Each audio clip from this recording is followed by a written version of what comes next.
Previous कुछ videos के नीचे मेरे को काफ़ी ज़्यादा कमेंट आ रहे थे कि भाई क्या रॉयल एनफील्ड अपनी GT 450 को इंडियन मार्केट के अंदर लेकर के आने वाला है, कब तक लेकर के आएगा, क्या प्राइसिंग रहेगी, क्या फीचर रहेगी। आज की वीडियो में हम लोग उसी टॉपिक पे बात करने वाले हैं। सबसे पहले अगर मैं रॉयल एनफील्ड के बारे में बात करता हूँ, सो आप लोगों को बहुत अच्छे से पता है कि प्रीवियसली कुछ सालों के अंदर उन्होंने बहुत सारी बाइक्स को इंडियन मार्केट के अंदर लॉन्च किया। मतलब आप लोगों को हर सेगमेंट में जो है बाइक्स देखने को मिलती है, 350cc से लेकर के 650cc तक। सो वो एक काफ़ी ज़्यादा बेहतरीन काम था। एंड अगर आप लोग इंतजार भी कर रहे हो ना, तो भाई आप लोगों को अभी कम से कम 4-5 बाइक्स जो है वो और भी देखने को मिलने वाली है। अब बात करते हैं कि क्या रॉयल एनफील्ड अपनी GT 450 को इंडियन मार्केट के अंदर लेकर के आ रहा है या फिर नहीं लेकर के आ रहा है। तो भाई सबसे पहली चीज यहां पर अगर मैं बात करता हूं, जब रॉयल एनफील्ड ने अपनी बाइक्स को लॉन्च करना शुरू ही किया था या फिर जब भी उनकी जो टेस्टिंग शुरू हुई थी, तो उन लोगों ने हम लोगों से एक पूरी शीट जो है वो पूरी तरीके से हम लोगों को रिवील करी थी कि कौन कौन सी बाइक जो है वो आपको प्लेटफॉर्म पे देखने को मिलेगी। लाइक G सीरीज हो गई, ट्विन सिलेंडर वाली हो गई, न्यू इंजन के ऊपर बेस्ड कौन कौन सी बाइक है। सो सबसे पहले J सीरीज के बारे में अगर हम बात करते हैं, तो उसके ऊपर ऑलरेडी हमें कम से कम 2 से 3 जो है वो न्यू बाइक्स देखने को मिली है। यानी जो J प्लेटफॉर्म है उस पर हम लोगों को मीटियोर जो है वो देखने को मिल चुकी है। उसी के साथ साथ जो आप लोगों की हंटर आती है, बुलेट 350 हो गई, पॉवर 350 जो आई है वो हम लोगों ने देख ली। अगर मैं ट्विन सिलेंडर के बारे में बात करता हूँ कि उसके अंदर कौन कौन सी बाइक्स देखने को मिली, ऑलरेडी हम लोगों के पास जो है वो बुलेट 650 जो है वो आ गई है, शॉटगन 650 आ गई है, इवन क्लासिक 650 देखोगे, सुपर मीटियोर देखोगे, सारी की सारी बाइक्स जो आ गई है। इवन स्क्रैम 650 यानी कि अगर मैं बेयर 650 के बारे में बात करूं, सो वो भी जो है वो हम लोगों को देखने को मिल चुकी है ऑलरेडी इंडियन मार्केट के अंदर।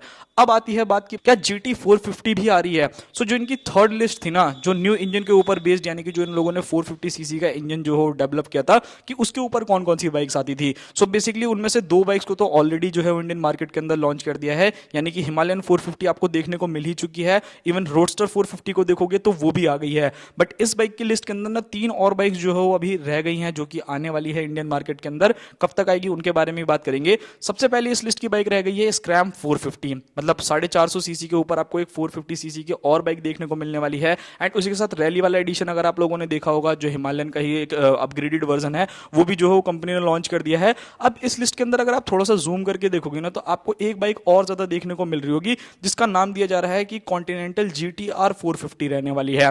मतलब सेम वही इंजन जो आपको गोरिल्ला के अंदर या फिर जो हिमालयन 450 आती है उसके अंदर यूज होता हुआ देखने को मिलता है। सो भाई बहुत हद तक चांसेस हैं कि ये बाइक जो है आपको इंडियन मार्केट के अंदर देखने को मिलने वाली है। अब यहाँ पर अगर मैं लुक्स एंड डिजाइन के बारे में बात करूं, सो कुछ इमेजेस जो हम लोगों के सामने निकल करके आई थी, बेसिकली बहुत ज्यादा क्लियर इमेजेस नहीं है, बट यहाँ पर अगर आप लोग देखोगे ना, तो आपको देखने में ऐसे समझ में आ रहा होगा कि जो आपकी गोरिल्ला आती है ना, उसी का जो है ये थोड़ा सा एक अपग्रेडेड वर्जन है। मतलब GT 450 का नाम जो है यहाँ पे दिया जा रहा है, बिकॉज यहाँ पर अगर आप फ्रंट में देखोगे तो थोड़ा सा कैफे रेसर टाइप की डिजाइनिंग जो है आपको मिल रही है। पीछे अगर आप देखोगे तो पिलियन सीट है, उसके ऊपर काउल जो है वो लगाया गया है। इवन अगर आप एग्जॉस्ट भी चेकआउट करोगे ना, तो वो आप लोगों को गोरिल्ला 450 की तरह जो है वो बिल्कुल छोटा सा देखने को मिलता है। सो भाई यहाँ पर काफी हद तक चांसेस हैं कि आप लोगों को रॉयल एनफील्ड की जो है GT 450 या फिर GTR 450 जो भी नाम दे भाई, अब वो तो आएगी तभी हम लोग बता सकते हैं। सो ये बाइक जो है आप लोगों को देखने को मिलने वाली है इंडियन मार्केट के अंदर। अब बात करते हैं इस बाइक के अंदर आने वाले इंजन के बारे में। सो जैसा मैंने आप लोगों को ये पूरा का पूरा बाइक का जो है वो शोकेस किया कि हाँ भाई कौन कौन सी बाइक है। सो अगर आप लोग यहाँ पर देखोगे ना, तो जो न्यू इंजन फैमिली ट्री के अंदर आप लोगों को बाइक्स देखने को मिल रही है ना, वो बाइक जो है वो काफी हद तक सिमिलर लग रही है गोरिल्ला की तरह। इस बाइक के अंदर आप लोगों को सेम वही इंजन देखने को मिलेगा जो आप लोगों को हिमालयन के अंदर यूज होता हुआ देखने को मिलता है या फिर गोरिल्ला के अंदर। इस बाइक के अंदर आपको 452cc का single cylinder liquid cooled FI BS6 compliant engine मिलेगा, जो ऑलमोस्ट 40 bhp तक का maximum power and 40 newton metre तक का टॉर्क जनरेट करेगा with 6 speed gearbox. So ये काफी ज्यादा बढ़िया चीज रहने वाली है। लाइक अगर आप लोग GT को अफोर्ड नहीं कर सकते, या आपको लगता है कि यार बहुत ज्यादा हैवी हो जाएगी, बहुत ज्यादा जो है उसके अंदर पावर है, मुझे तो इनिशियली के लिए जो है वो चाहिए, एक रॉयल एनफील्ड चाहिए। सो उस कंडीशन में मुझे लगता है कि ये बाइक एक काफी ज्यादा अच्छा ऑप्शन रहने वाला है आप लोगों के लिए। एंड अगर इसके कॉम्पिटिशन में भी देखोगे ना, तो भाई ऑलरेडी जो है थ्रैक्सन 400 जैसी मशीन जो है वो आप लोगों के लिए अवेलेबल है। सो कहीं ना कहीं ये बाइक जो है उससे कॉम्पिटिशन करने वाली है। अब इमेजेस में देखोगे तो भाई मेरे को तो मोस्टली यही लग रहा है कि हो सकता है कि आपको सिर्फ और सिर्फ क्या कहते हैं GTR वर्जन देखने को मिले, यानी कि जो कैफे रेसर के साथ आएगा, फुल्ली एग्रेसिव जो है वो पोस्चर रहने वाला है। सिंगल सीट करना चाहो सिंगल सीट कर सकते हो, डुअल सीट करना चाहो डुअल सीट कर सकते हो। सो ये बाइक जो है वो कंफर्ट के मामले में तो कम, थोड़ा सा जैसे शौक या बंदे के लिए होती है ना कि हाँ मुझे शौक में जो है चलाने के लिए चाहिए, सो उस बंदे को जो है वो ज्यादा हिट करने वाली है। इस पे कोई रिलैक्स पोजीशन जो है वो आपको नहीं देखने को मिलेगी। अगर आपको उस कंडीशन में चाहिए तो ऑलरेडी उनके पास गोरिल्ला है, तो भाई आप उसकी तरफ जा सकते हैं। अब बात करते हैं इस बाइक के अंदर आने वाले फीचर्स के बारे में कि कौन कौन से फीचर जो है ये बाइक आप लोगों को ऑफर करने वाली है।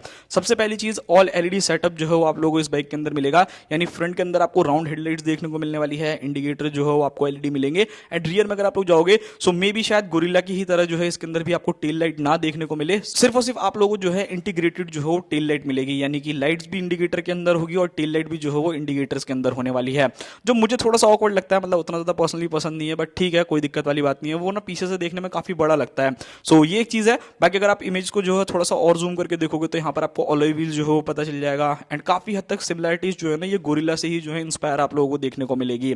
अब बात करते हैं इस बाइक की ब्रेकिंग सिस्टम के बारे में, सस्पेंशंस के बारे में एंड टायर्स के बारे में। सो देखो, ये इसी प्लेटफॉर्म के ऊपर बेस्ड आप लोगों को देखने को मिल रही है, यानी जो 450 सीसी वाला जो सीरीज है उसी के ऊपर आपको मिल रही है। तो काफी हद तक चीजें जो है ना वो आप लोगों को यहाँ पर पार्ट शेयरिंग देखने को मिलेगी कि भाई गोरिल्ला के अंदर जो चीजें आती हैं वो एक्जैक्टली सेम जो है वो आप लोगों को यहाँ पर GTR 450 के अंदर भी देखने को मिलती है। सबसे पहले ब्रेकिंग सिस्टम के बारे में बात करते हैं, जिस चीज के लिए रॉयल एनफील्ड काफी ज्यादा बदनाम था शुरू से ही लेकर के उनकी बाइक्स में भाई बहुत ज्यादा कंप्लेन थी ब्रेकिंग को, कि बाइक जो हो अगर भगाने लगो और ब्रेकिंग का यूज करो तो काफी ज्यादा दिक्कतें जो है वो होती हैं।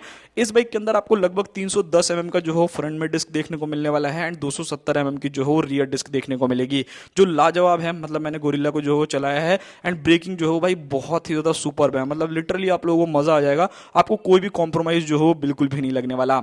अब यहाँ पर काफी लोगों का ये भी कहना होगा कि भाई GT से इंस्पायर आएगी नहीं आएगी। सो भाई इन लोगों ने जो है थर्ड कैटेगरी में ही अपनी बाइक को रख रखा है, तो मुझे लगता है कि जो लेटेस्ट बाइक आ रही है ना उसी से इंस्पायर आप लोगों को लुक्स एंड डिजाइन देखने को मिलेगा, बिकॉज ऑब्वियसली 750 इंटरसेप्टर कॉन्टिनेंटल वो तो अपग्रेड हो ही नहीं है, तो वो एक सारी की सारी चीजें रहने वाली है। बात करते हैं सस्पेंशंस के बारे में। सो यहाँ पर मुझे लगता है कि थोड़ी सी कमी जो है वो कहीं ना कहीं रॉयल एनफील्ड छोड़ रहा है। आई डोंट नो वाई ऐसा क्यों कर रहा है, बिकॉज अगर आप हिमालयन को देखोगे तो वहां पर आपको USD देखने को मिलते हैं, बट वहीं अगर आप गोरिल्ला को देखोगे तो उसके अंदर टेलीस्कोपिक सस्पेंशन देते हैं। सो 90% चांसेस यही है कि इस बाइक के अंदर भी आपको जो है वो टेलीस्कोपिक सस्पेंशन देखने को मिले फ्रंट में, एंड रियर में अगर आप लोग जाओगे तो वहां पर आपको मोनोशॉक एब्जॉर्बर्स देखने को मिलने वाले हैं। सो मेरे हिसाब से ठीक है, कुछ कोई दिक्कत नहीं है, फीडबैक जो है वो काफी बढ़िया रहने वाला है।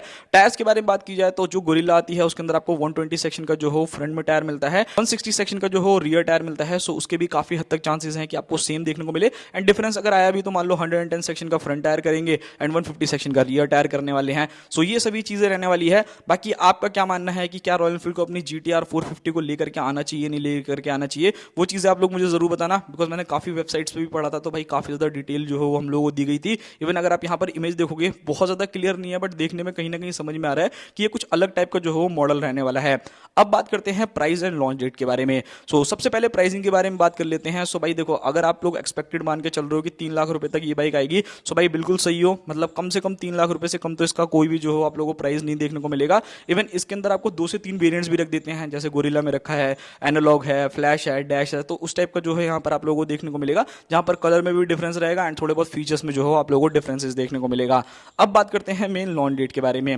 तो देखो, अभी जो रॉयल एनफील्ड है भाई, हम लोगों को तो यही एक्सपेक्टेशन थी कि जो 750 सीरीज आ रही है वो लॉन्च हो जाएगी अभी 2026 तक, 2025 में ही जो वो लॉन्च हो जाती, बट उन्होंने उस टाइम लॉन्च नहीं किया। सो मे भी ऐसा हो सकता है कि 2026 में अभी वो अपनी जो है 750 सीरीज को जो है वो लॉन्च करे, एंड देन उसके बाद यानी कि 2026 के एंड से या फिर 2027 की स्टार्टिंग के बीच में ही जो है ये बाइक आपको देखने को मिलेगी। उससे पहले कम ही चांसेस है, बिकॉज अभी रॉयल एनफील्ड जो है वो और ज्यादा प्लानिंग कर रहा है, मतलब ऑब्वियसली उनकी अभी और भी बाइक जो है वो बची हुई हैं जिनको उनको लॉन्च करना है। सो वो सभी चीजें हैं। सो ये थी पूरी वीडियो। आई होप सो आप लोगों को मैंने सारी की सारी डिटेल जो है वो दे दी होगी। मिलते हैं किसी और नेक्स्ट वीडियो में। बाकी और कोई इन्फॉर्मेशन मिलेगी तो उसके लिए चैनल को सब्सक्राइब कर लो, फटाक से वीडियो जो है आप लोगों को मिल जाएगी।